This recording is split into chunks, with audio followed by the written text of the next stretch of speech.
کریم علیہ السلام کے پاس نا 10 دینار تھے.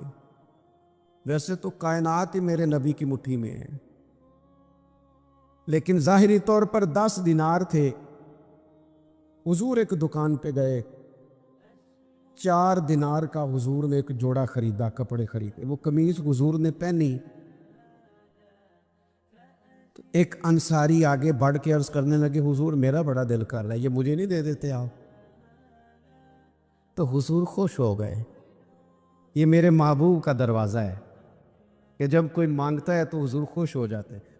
نبی کریم سے مانگا اس شخص نے تو حضور خوش ہو گئے، اور محبوب نے وہ کرتا، وہ کپڑے اتار کے اس انصاری کو عطا کر دیے، اور 4 دینار کے اور خرید لیے، باقی بچے 2 دینار.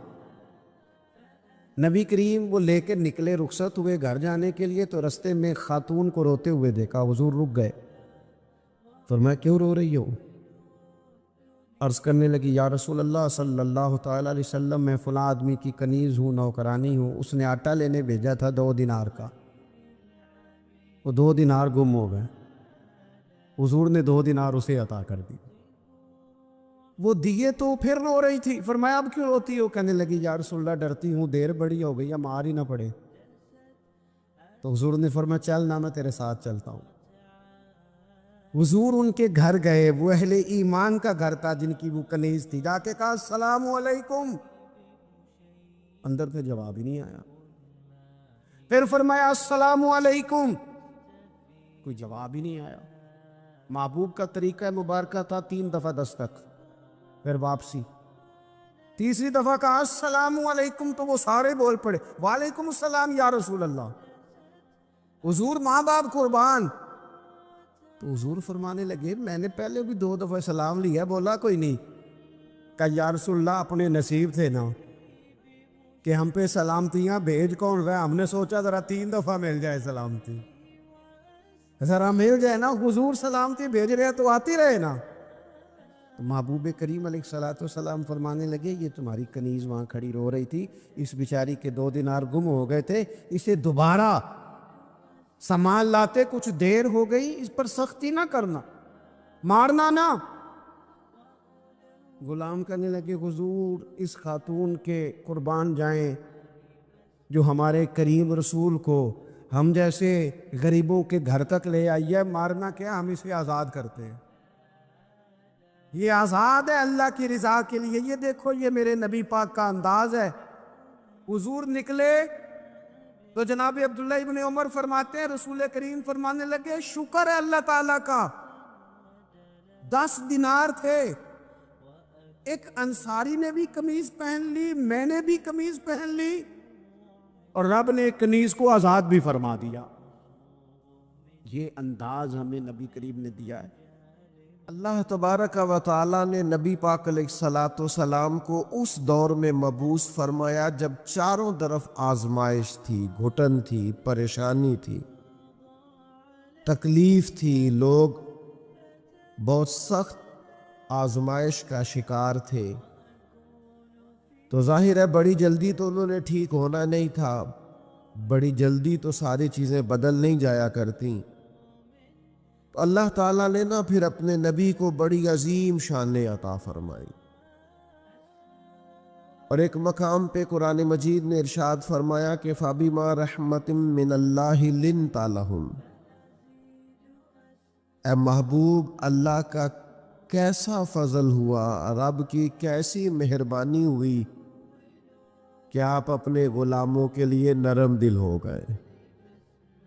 وَلَوْ كُنْتَ فَظًّا غَلِيظَ الْقَلْبِ، اگر آپ تند مزاج ہوتے، سخت دل ہوتے، اگر تند مزاج اور سخت دل ہوتے، لَانْفَضُّوا مِنْ حَوْلِكَ، تو یہ آپ کے گرد سے پریشان ہو کر بکھر جاتے.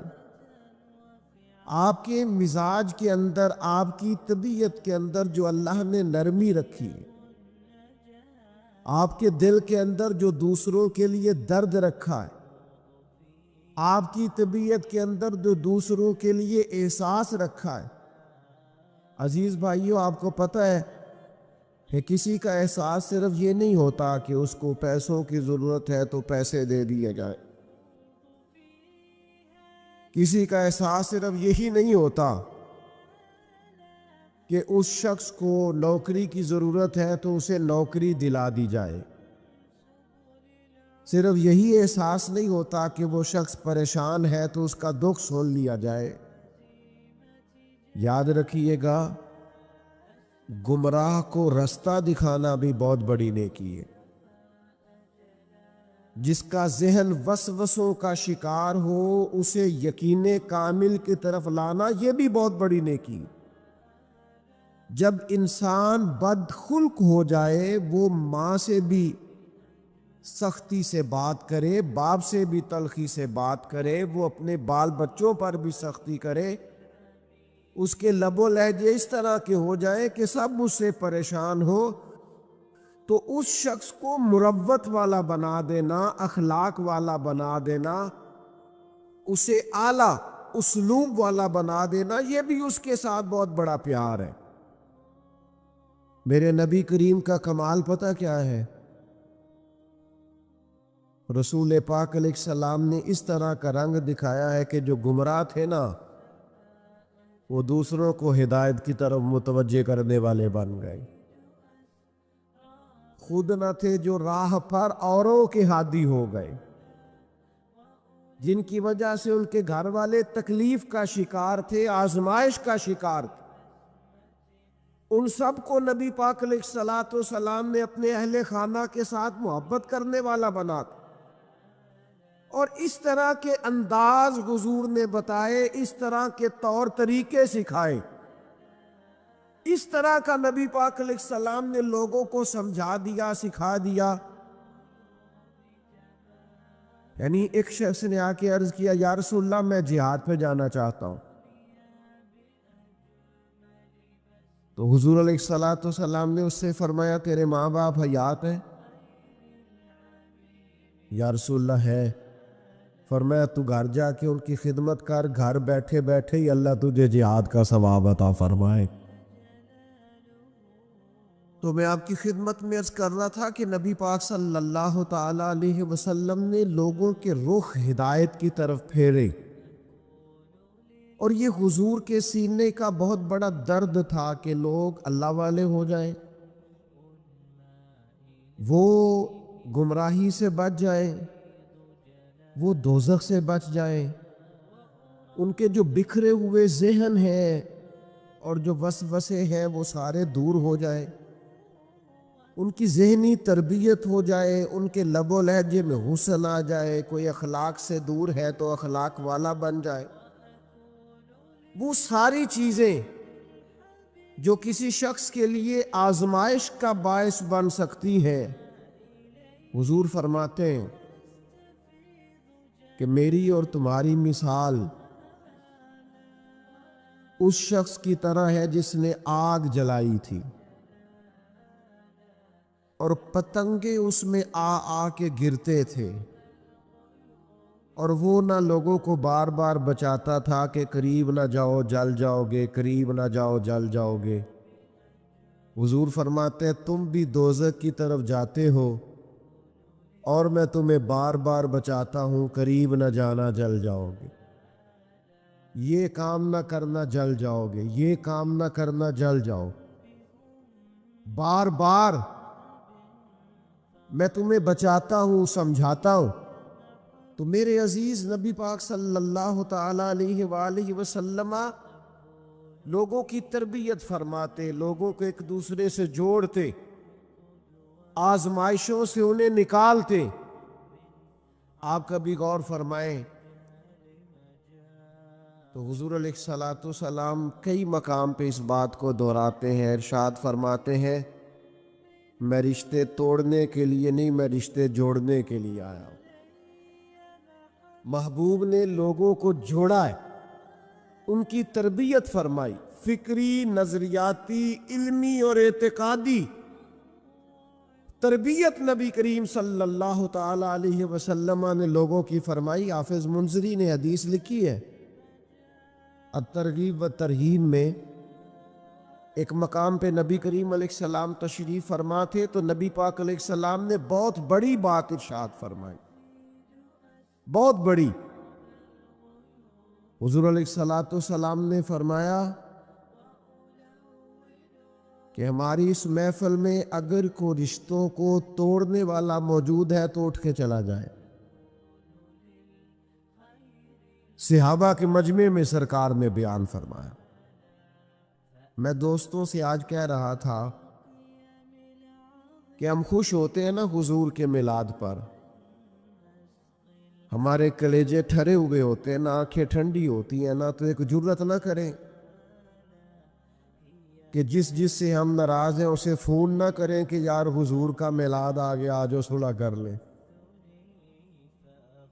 تھوڑا جوڑ نہ جائیں، تھوڑا طبیعتوں کو نرم نہ کر لیں، تھوڑا محبتیں نہ بانٹیں، نبی کریم کا میلاد آ گیا۔ ہم یہ کرتے ہیں کہ ہم وہی روایتی پن برقرار رکھتے ہیں اور سینہ کشادہ نہیں کرتے۔ کریم نے فرمایا اگر کوئی رشتے توڑنے والا موجود ہے تو اٹھ کے چلا جائے، اس لیے کہ جہاں کوئی رشتوں کو توڑنے والا موجود ہو وہاں اللہ کی رحمت نازل نہیں ہوتی۔ حضور نے یہ ارشاد فرمایا، ایک صحابی اٹھ کے گئے، تھوڑی دیر کے بعد واپس آئے، عرض کی یا رسول اللہ میرے ماں باپ قربان ہو، ہمارا تو سب کچھ آپ کے قدموں سے وابستہ ہے نا۔ خالہ ناراض تھیں، آپ کا ارشاد سنا ہے میں راضی کر کے آیا ہوں۔ فوراً عمل کیا۔ نبی پاک صلی اللہ تعالی علیہ وسلم نے لوگوں کو ہدایت کی طرف، نور کی طرف، نرم دلی اللہ نے عطا کی ہے نا حضور کو۔ ہم نہ توجہ نہیں کرتے لوگوں کی تکالیف پر، ہم نہ ایک عجیب سی شہرت کے شوقین ہو گئے،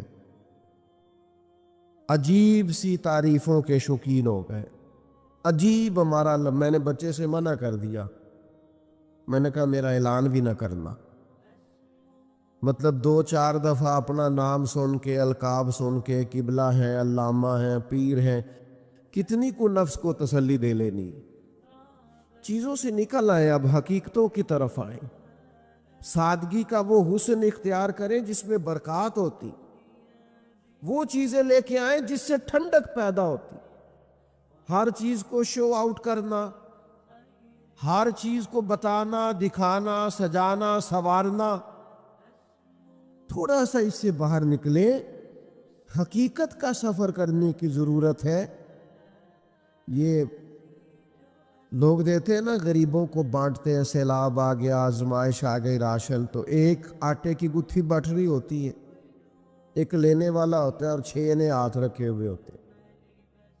اگر تو آپ اللہ کی رضا کے لیے دے رہے ہیں تو پھر تو ضرورت نہیں تھی ان ساری تصویر سازیوں کی، اور اگر آپ کا کوئی اور مقصد ہے تو پھر بھائی کیا کہا جا سکتا ہے، پھر کیا سمجھایا جا سکتا ہے۔ ہمیں غور کرنے کی ضرورت ہے کہ ہم نہ ساتھ بھی دیتے ہیں تو مالداروں کا، ہم کھڑے بھی ہوتے ہیں تو تگڑے لوگوں کے ساتھ۔ وہ غریب آدمی جو الجھ جاتا ہے، مسائل کا شکار ہو جاتا ہے اور اتنا اعصابی طور پر تھک جاتا ہے کہ معاذ اللہ خودکشی تک کا لوگ سوچنے لگتے ہیں۔ یہ دیکھیے نا سیاستہ میں روایت ہے، حضرت ابو سعید خدری رضی اللہ تعالیٰ عنہ بیان فرماتے، ایک تاجر تھا، اسے بہت زیادہ نقصان ہو گیا تجارت میں، وہ خسارے میں آ گیا اور وہ بڑی آزمائش میں آ گیا۔ آپ کو پتہ ہے جب تک تو انسان بڑا مالدار ہوتا ہے تو اس کے دوست بھی بڑے ہوتے ہیں، دعوتیں پکتی ہوں تو آنے جانے والوں کی کمی نہیں ہوتی، لیکن اگر انسان کمزور پڑ جائے،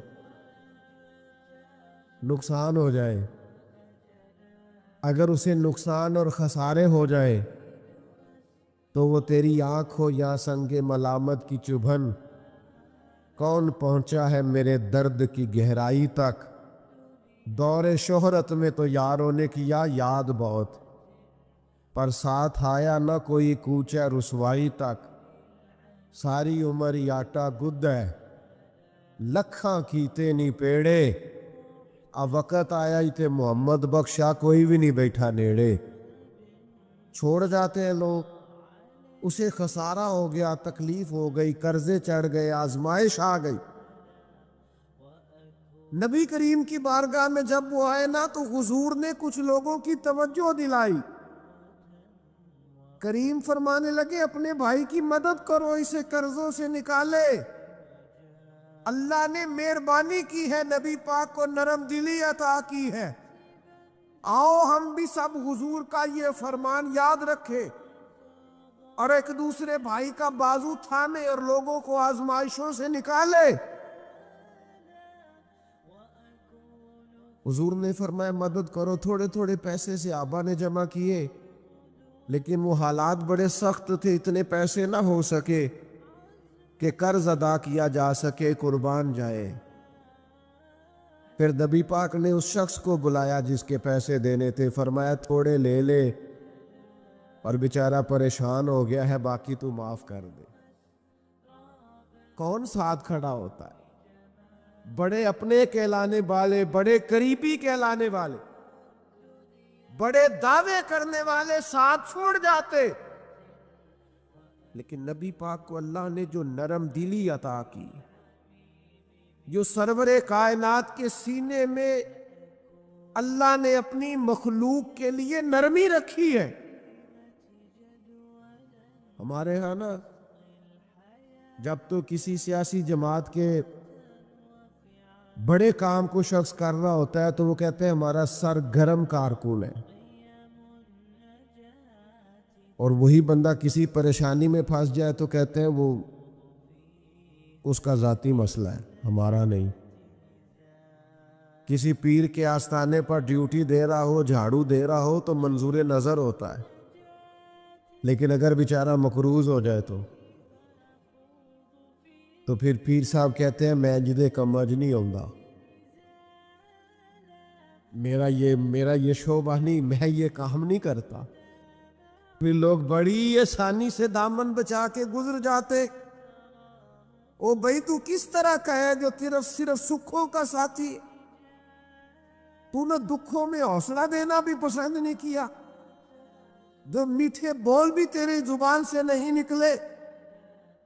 آؤ نا دیکھو میرے نبی پاک کو اللہ نے کیسی نرم دلی عطا کی ہے، کیسا رنگ دیا ہے، کیا محبوب کے سینے کو اللہ نے نوازا ہے۔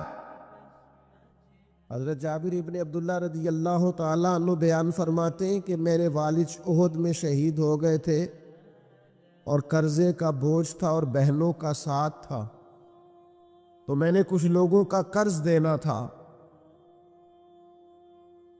تو باغ میں کھجوریں پکی ہوئی تھی، تو کچھ دیر تو میں نے انہیں روکے رکھا کہ کھجوریں پکتی ہیں تو دیتا ہوں، کھجوریں پکتی ہیں تو دیتا ہوں، کھجوریں پکتی ہیں تو دیتا ہوں۔ تو جب کھجوریں پکی تو کھجوریں توڑی اور قرضہ زیادہ۔ اب میں آزمائش میں آ گیا، کروں تو کیا کروں، جاؤں تو کدھر جاؤں؟ پہلے دوستوں سے بات کی، قریبیوں سے بات کی، اور جب کوئی سہارا نہ بچا تو میں دروازے رسول پہ حاضر ہو گیا۔ وہ اپنے پرائے کا غم کھانے والا، مرادیں غریبوں کی بر لانے والا، مصیبت میں غیروں کے کام آنے والا۔ کون؟ وہ نبیوں میں رحمت لقب پانے والا۔ میں حضور کی بارگاہ میں گیا، یہ وہ بارگاہ عالی مرتبت ہے کہ حضور کے دروازے پر جو بھی چلا جاتا ہے نا، اللہ اس کے لیے رحمتوں کے دروازے کھول دیتا ہے۔ دوستو کبھی غور کرنا، حضرت جابر ابن عبداللہ گئے، یا رسول اللہ یہ پریشانی ہے۔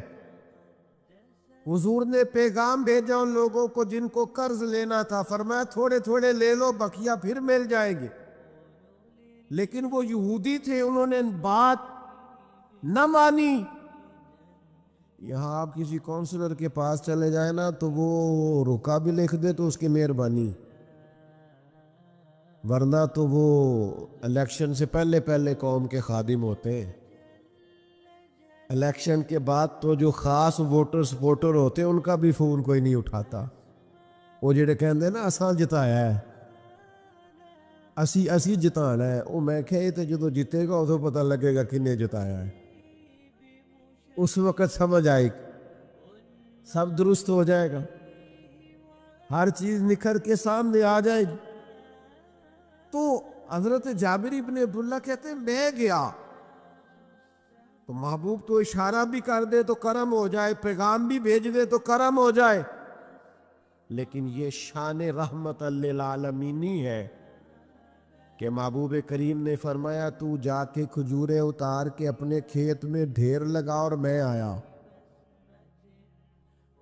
آیا، میں نے سنا ہے وہ بن سنور کر میری عیادت کو آ رہے ہیں، تو چل اور میں آیا، قربان جائے محبوب آئے، غلام فریدا کدے آ جاویں تے میں سر نظرانہ دے سا، کبھی آپ آ جائیں، کبھی کرم ہو جائے، چر ہویا مینو ترلے لیندیا، کدے موڑ میرے ول واگاں، خواب میری وچ ایک وار جے آویں میں ساری عمر دا جاگاں۔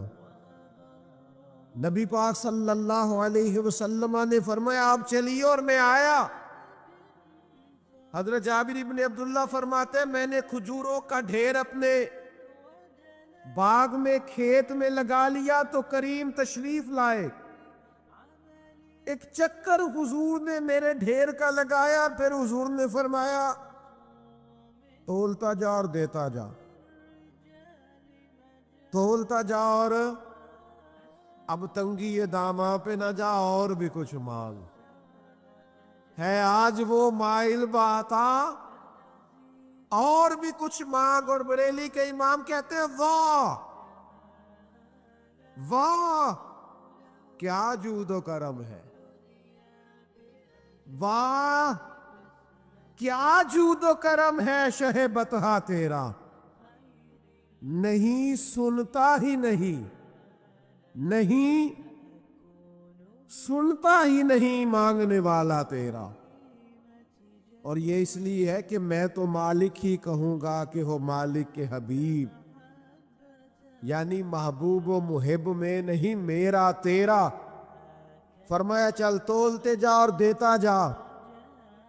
حضرت جابر ابن عبداللہ فرماتے ہیں میں نے اتنی کھجوریں دی کہ قرضہ اتر گیا، اور میں نے نا تھوڑی تھوڑی زیادہ بھی دے دی، ایک روایت میں فرماتے ہیں تھوڑی تھوڑی زیادہ بھی دے دی، فرماتے ہیں وہ سارے قرضے اتر گئے، میں واپس آیا اور میں نے آ کے نا حضرت عمر فاروق رضی اللہ تعالیٰ عنہ کو بتایا، میں نے کہا کرم ہو گیا، حضور ایسے غریب نواز ہیں میرے ساتھ گئے، بندہ نوازی فرمائی اور میرے کھیت تک آئے، اتنی رحمت فرمائی کہ میرے گھر تک آئے۔ حضرت عمر کیا فرماتے ہیں؟ فرمانے لگے تو کہہ رہا ہے میرے قرضے اتر گئے، مسئلہ حل ہو گیا، تو اب آ کے کہہ رہا ہے نا، تو میں نے اسی وقت ہی کہہ دیا تھا جب محبوب تیرے ساتھ گئے تھے،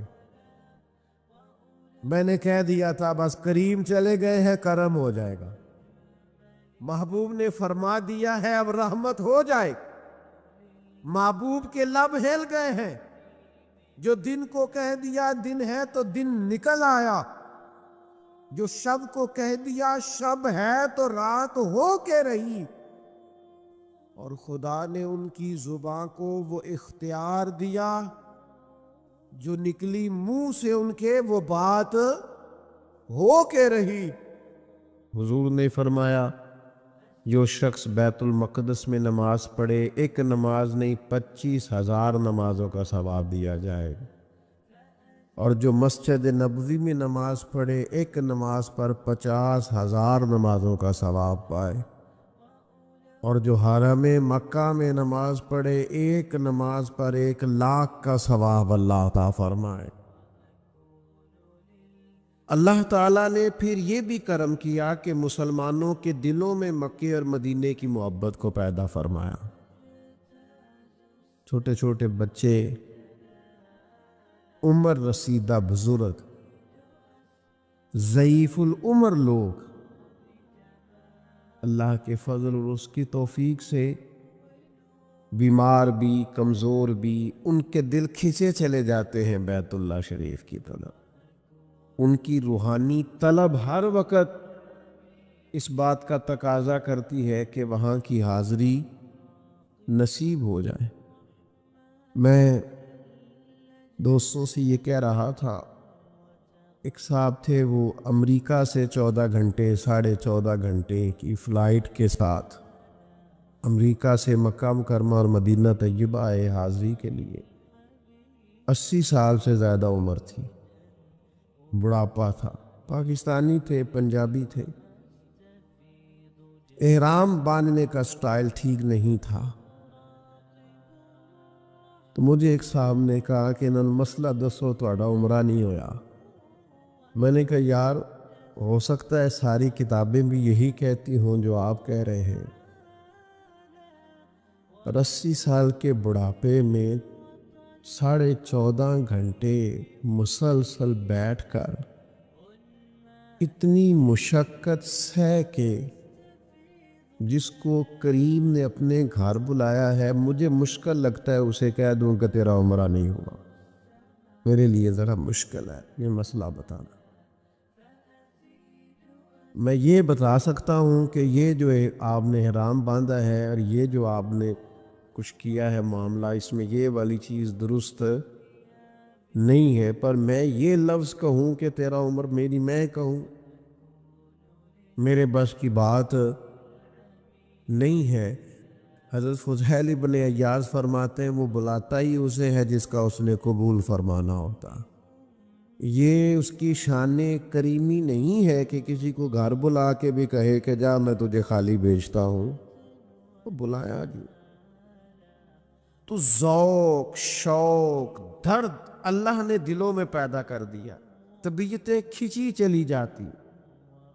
اور پھر محنت کی ہے امت کے علماء نے، شعراء نے، بہت خوبصورت کلام اس پر کہا گیا، واعظ و نصیحت ہوئی، خوشگلو نعت خوانوں نے نعتیں پڑھی، لوگوں کو مائل کیا مکے اور مدینے کی طرف. لیکن اب جب لوگ مائل ہو گئے ہیں، کثرت سے حاضری دینے لگ گئے ہیں، اب ہم نے تنقید شروع کر دی. اور پھر تنقید بڑی انوکھی ہے. کوئی بار بار جائے تو اس کے پاس پیسے بہت ہیں، اور میں بار بار جاؤں تو مجھے بلاوا آتا ہے. کیا خوبصورت تقسیم ہے بھائی، کیا انوکھا فلسفہ ہے. اور کس طرح ہم نے کسی کے لیے رائے اور اپنے لیے عنوان اور بنا لیا ہے. یعنی کوئی بار بار جائے تو دیکھو جی پیسے جو ہوئے. تو یاد رکھنا امیراں دی گل نہ فقیراں دی گل ہے، مدینے چ جانا نصیباں دی گل ہے. ہاں کئی دولتاں والے رہ جاندے تے مسکین نظارے کردے نے. تو یہ فلسفہ بھی ہمارا درست نہیں ہے کہ ہم تنقید کرنے بیٹھ جائیں. بڑی محنت کی، علماء نے فضائل بیان کیے، خطباء نے، واعظین نے، نعت خوانوں نے، شعراء نے توجہ کرائی. اب لوگوں کے دل مائل ہو گئے. اب ایک بہت بڑی تعداد حرمین کی حاضری دینے لگی ہے. آپ نے اتنی محنت کر کے مائل کیا ہے، اب لوگ جانے لگے ہیں تو ان پر تنقید نہ کریں بلکہ ان کی تربیت کریں. جانے سے پہلے انہیں سمجھائیں، مسائل بتائیں، تربیت دیں. جو کرنے کا کام تھا وہ ہم نہیں کر پا رہے، اور جو ہمیں نہیں کرنا چاہیے تھا وہ ہم کر رہے ہیں. آپ تربیت دیں، آپ لوگوں کو سمجھائیں، لوگوں کو مسائل سے آگاہ کریں، ان کو ٹریننگ دے کر بھیجیں. کوشش کریں کہ لوگ صحیح مسائل سیکھ کر صحیح انداز میں حرمین جائیں. حج اور عمرہ وہ شرعی اصولوں اور ضابطوں اور قاعدے کے مطابق کر کے، لیکن تنقید نہ کریں. اور اگر کہیں تنقید کریں بھی تو وہ تنقید برائے تنقید نہ کریں. میں پہلے بھی کہہ چکا ہوں، آج پھر بات دہراتا ہوں کہ اللہ کے گھر میں جا کے اور بیت اللہ کے سامنے بیٹھ کے اور مدینہ منورہ میں جا کے اور حضور کے روضے پر بیٹھ کر بھی اگر لوگوں کے عیب ہی نظر آنے ہیں کہ فلانا کیا کر رہا ہے اور فلاں غلط کر رہا ہے اور فلاں دیکھو کدھر جا رہا ہے اور یہ دیکھو لوگوں کو کیا ہو گیا ہے اور یہ دیکھو جناب کیا معاملات ہیں، تو ہر چیز تقریروں کا عنوان نہیں ہوتی، ہر چیز گفتگو کا عنوان نہیں ہوتی۔ یہ کریم کا کرم ہے کہ لب واہ ہیں آنکھیں بند ہیں پھیلی ہیں جھولیاں، کتنی مزے کی بھیک تیرے پاک در کی ہے، اور روزے دے دوالے نے غلاماں دیاں ٹولیاں، ایک پیا سن دے کروڑاں دیاں بولیاں۔ آپ آزاد کریں لوگوں کو، تنقید نہیں کریں۔ تیسری گزارش آپ حضرات کی خدمت میں نے یہ عرض کرنی ہے، یہ ضروری نہیں ہے کہ ہر بندے کا ہر سال پھیرا لگے۔ صلاح الدین ایوبی جیسے دلیر ایک دفعہ بھی نہیں جا سکے، بڑی تعداد ہے علماء کی، مشائخ کی، بزرگوں کی، نہیں جا سکی۔ اور کون کہتا ہے وہ رہتے ہیں فقط مدینے میں، وہ تو رہتے ہیں اپنے عاشقوں کے سینے میں۔ یہ ہو جاتا ہے، اور کبھی کبھی نئی اسباب پیدا ہوتے جانے کے۔ نبی کریم علیہ السلام خود تشریف لے گئے، احرام باندھ کر حدیبیہ تک گئے حضور، اور کفار نے کہا نہیں جانے دیں گے۔ 1400-1500 صحابہ بندے ہوئے احرام کھول کر واپس لوٹ آئے، اور حضور نے فرمایا اللہ اسباب بنائے گا، انشاءاللہ دوبارہ جائیں گے۔ کوئی ضروری نہیں ہوتا کہ ہر دفعہ ہی پھیرا لگے اور ہر دفعہ ہی چکر بنے، وہاں حاضری ہو نہ ہو۔ ہمارا دل تو ہر وقت مکے مدینے کے ساتھ جڑا رہنا چاہیے، ہماری خواہش تو ہر وقت ہونی چاہیے، ہماری طلب تو ہر وقت ہونی چاہیے، ہمارے اندر تڑپ تو ہونی چاہیے۔ وہ جو حدیث پاک میں فرمایا قیامت والے دن کچھ لوگوں نے حج نہیں کیا ہوگا، اس کی برکت سے ہی اللہ تعالیٰ انہیں جنت عطا کرے گا۔ کیا نہیں ہے پر اب فرمائے گا جاؤ تمہیں حج کی برکت سے جنت دی، تو وہ عرض کریں گے مالک ہم تو جا ہی نہیں سکے۔ تو اللہ فرمائے گا جب حاجی جاتے تھے دل تو تڑپتا تھا نا، دل تڑپتا تھا نا، تو اس تڑپ پر ہی تمہیں اجر دے دیا۔ تو یاد رکھنے کی بات یہ ہے کہ وہاں کا پیار اپنے سینے میں پیدا کیا جائے، محبت پیدا کی جائے اور دعا مانگی جائے۔ لیکن یہ کہ اگر کسی کی ہر روز حاضری نہیں ہوتی، ہر سال حاضری نہیں ہوتی، تو کوئی حرج والی بات ہے؟ یہ تو اسباب ہے۔ وہ ایک ہمارے بزرگ تھے، کسی وجہ سے انہیں بین کر دیا گیا کہ وہ نہیں جا سکتے، بعض معاملات سیاسی ہوتے ہیں، بعض اور چیزیں ہوتی ہیں، تو امت میں اب اختلافات ہو جو گئے تو انہیں بین کر دیا گیا۔ اب یہ لوگ اس کو بھی بڑا مسئلہ بنا لیتے ہیں، دیکھو جی فلانے کو جانے نہیں دیا جاتا۔ تو میں کہتا ہوں اللہ کے بندے، وہاں تو حضور کو بھی نہیں ایک دفعہ جانے دیا گیا تھا، تو معاذ اللہ یہ نا قبول ہونے کی علامت ہے؟ کوئی کیسی بات کرتے ہیں لوگ؟ نہیں جانے دیا تھا، مکے والوں نے کہا نہیں آنے دیتے آپ کو، سرکار واپس لوٹ آئے صحابہ سمیت۔ تو اتنا شدت نہیں کریں آپ، تو بعض سیاسی معاملات ہوتے ہیں اور بعض دفعہ پالیسی ہوتی ہے بعض لوگوں کی۔ آپ بہت سارا ممالک آپ کو ویزا بھی جاری کرتے ہیں، لیکن جب آپ کی انٹری ہونے لگتی ہے، پوچھ لیجئے گا دوستوں سے، وہ جاری کیے ہوئے ویزے پر بندے کو واپس بھیج دیتے ہیں، کہتے جاؤ۔ تو ایک بزرگ تھے کوئی، ان پر بین ہو گیا، مکے مدینے نہیں جا سکتے۔ تو بعض لوگ بال کی کھال اتارنے کے عادی ہوتے ہیں، تو کوئی صحافی نے انہیں پوچھ لیا کہ مولانا سنا ہے آپ پر پابندی ہے؟ تو انہوں نے کہا یار سیاسی معاملہ حل ہو جائے گا۔ پھر کہا نہیں آپ تو بڑے عاشق رسول ہے تو آپ پر بھی پابندی ہو۔ کہا یار سیاسی مسئلہ ہے، تمہیں کہا جناب آپ پر حضور کے پاس جانے پر پابندی ہے؟ تو مولانا بول پڑے، کہنے لگے چل پھر اگر تو نہیں نہ بعد آتا تو میرے ہی وہاں جانے پر پابندی ہے، حضور کے پاکستان آنے پر تو کوئی پابندی نہیں ہے۔ اس لیے کچھ چیزیں ایسی ہیں جس پر ہمیں متوجہ ہونے کی ضرورت ہے، کچھ چیزیں ایسی ہیں جس پر ہمیں غور کرنے کی حاجت ہے۔ بعض لوگ جو ان کی طبیعت چاہتی ہے سو کہہ دیتے ہیں۔ تو مکہ شریف کا اور مدینہ منورہ کا، میں الحمدللہ حاضر تھا. میری مجبوری ہے، اب میں سب کو بتا کے نہیں جا سکتا.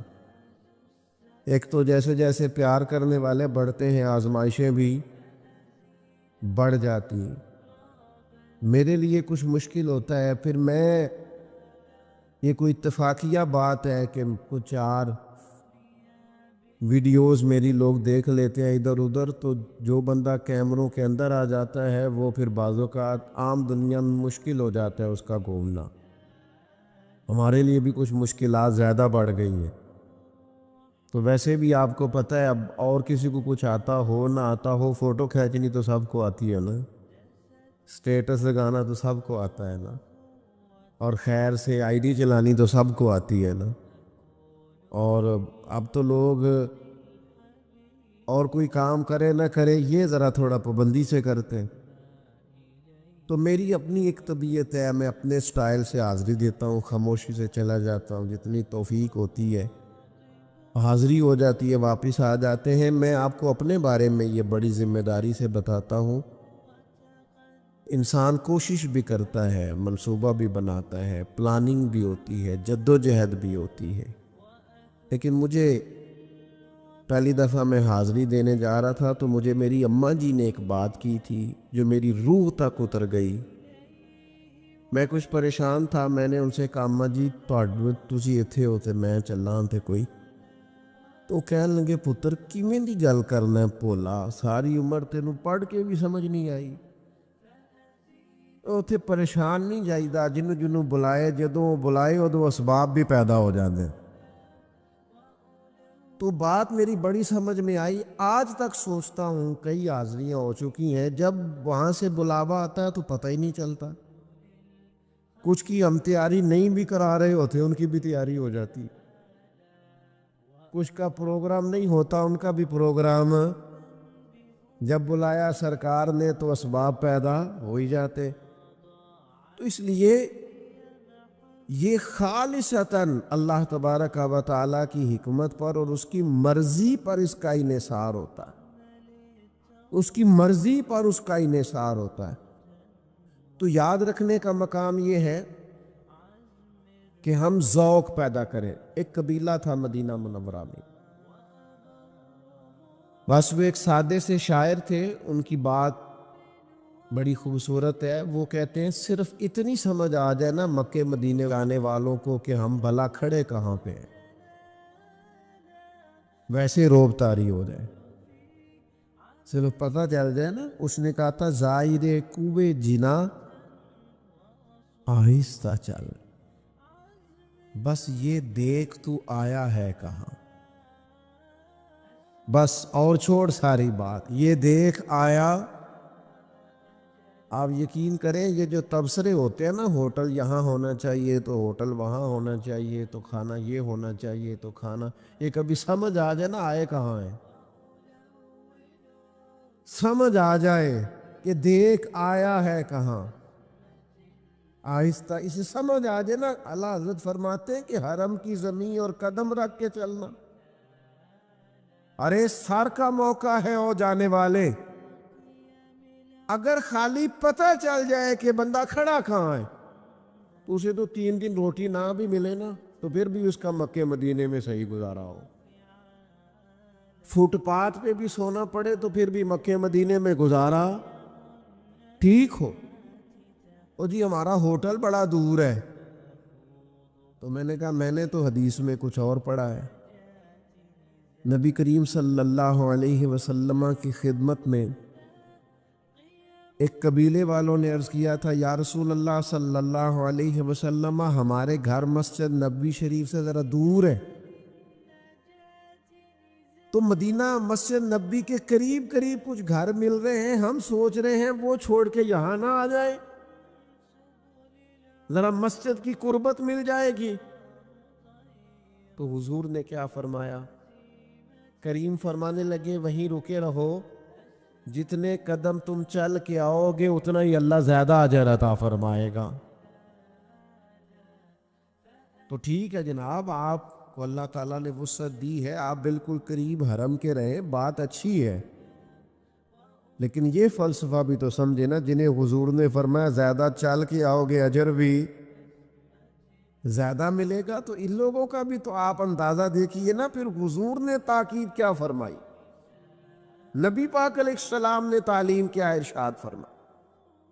تو اپنے دل کے اندر اس جگہ کی تعظیم کو قائم رکھنا، توقیر کو قائم رکھنا، آداب کو قائم رکھنا۔ ہمارے ہاں یہ ادب، احترام، یہ بھی ہم نے صرف شاعروں کو دے دیا ہے، یا واعظین کو دے دیا ہے، خطباء کو دے دیا۔ کہتے ہیں یہ ایک مخصوص گروہ ہے، شاید یہ کچھ شعر و شاعری کا مسئلہ ہے، ادب۔ یاد رکھنا